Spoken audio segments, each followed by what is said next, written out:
नमस्कार मित्रांनो, इन्फिनिटी स्पर्धा परीक्षा अकॅडमीच्या या युट्यूब चॅनलवर तुम्हा सर्वांचे स्वागत आहे।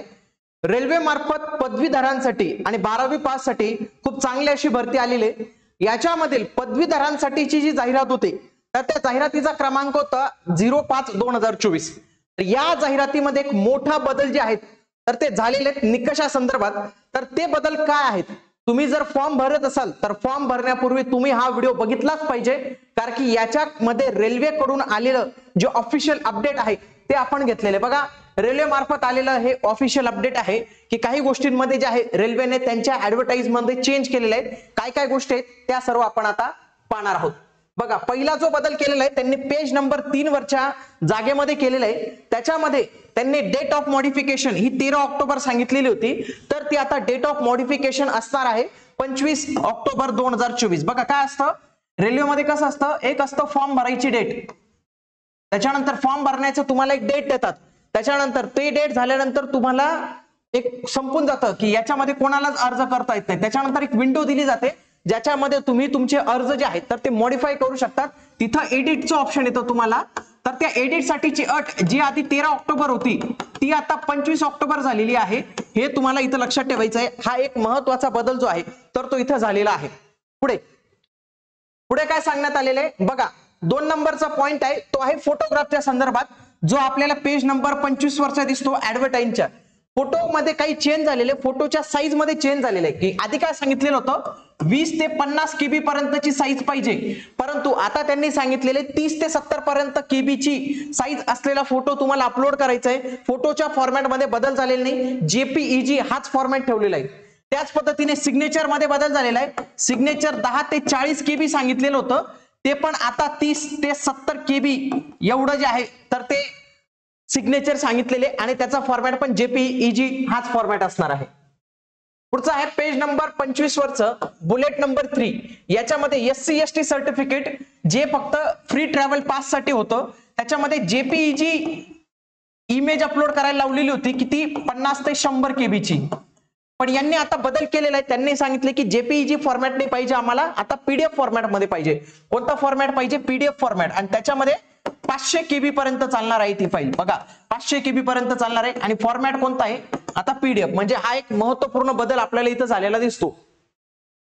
पुढचं पेज नंबर 25 वरचं बुलेट नंबर 4, त्याच्यामध्ये काय म्हटलं होतं, स्क्राइबचा फोटो, म्हणजे जे कोणी दिव्यांग उमेदवार असतील किंवा ज्यांना स्क्राइबची गरज असेल, लेखनीची गरज असेल की रायटरची गरज असेल, तर त्या रायटरचा फोटो आधी 20 ते 50 केबी मध्ये अपलोड करायचा होता, तो आता 30 ते 40 केबी मध्ये, 30 ते 70 केबी मध्ये अपलोड करायचा आहे आणि फॉर्मॅट जेपीईजीच पाहिजे आहे। पुढे the size of the photograph should be 20 ते 50 केबी म्हटलेलं होतं, तर ते 30 ते 70 केबी असेल। त्याच्यानंतर पुढे पेज नंबर 29 वर जे काही साईज म्हटलेली होती फाईलची ती 10 ते 40 केबी होती, तर 10 ते 40 केबी नसताना ती आता 30 ते 70 केबी असणार आहे असं ऍड मध्ये म्हणण्यात आलेलं आहे।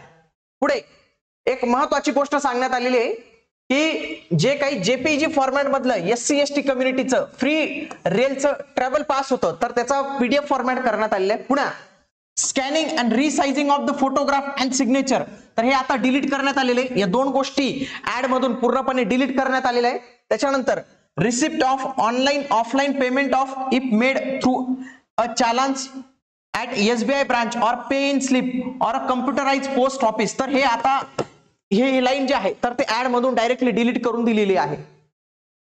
पुढचं त्याच्यानंतर website address and telephone numbers, तर काही वेबसाईट मध्ये काहीतरी वेबसाईट त्यांच्याकडनं चुकीची टाकली गेली होती, जसं की rrbsiliguri.org, तर हे असं नव्हतं, rrbsiliguri.gov.in, तर अशी वेबसाईट होती ती, तर ती वेबसाईट अशा पद्धतीने नवीन दिलेली आहे। पुढे SLT चा लॉंग फॉर्म दिलेला होता त्यांनी, स्पीच लँग्वेज डिसॅबिलिटी, तर ते स्पीच लँग्वेज डिसॅबिलिटी नसून स्पेसिफिक लर्निंग डिसॅबिलिटी असा हा त्याचा जो आहे तर तो लॉंग फॉर्म होता, म्हणजे इथं चूक झालेली होती, आता ही त्यांनी करेक्शन केलेली आहे।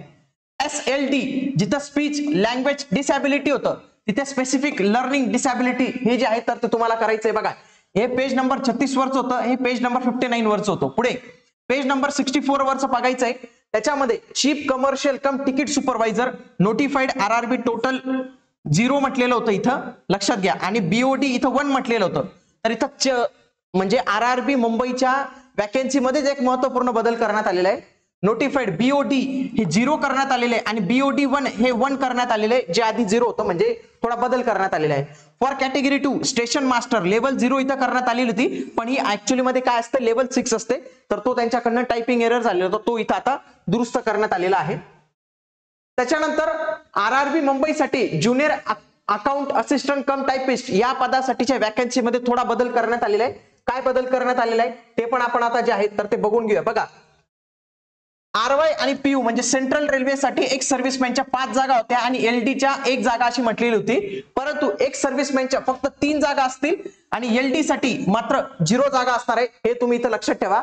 टोटल एक सर्व्हिसमॅनच्या इथं 88 जागा म्हटलेल्या होत्या, पण ते 88 जागा नसून या 85 जागा असतील आणि LD साठी फक्त आता 5 जागा ज्या आहेत तर ते असणार आहे. एवढा एक बदल जो आहे तर तो करण्यात आलेला आहे. तर अशा पद्धतीने हे संपूर्ण बदल जे आहेत तर ते करण्यात आलेले रेल्वेमध्ये खूप महत्त्वपूर्ण बदल होते.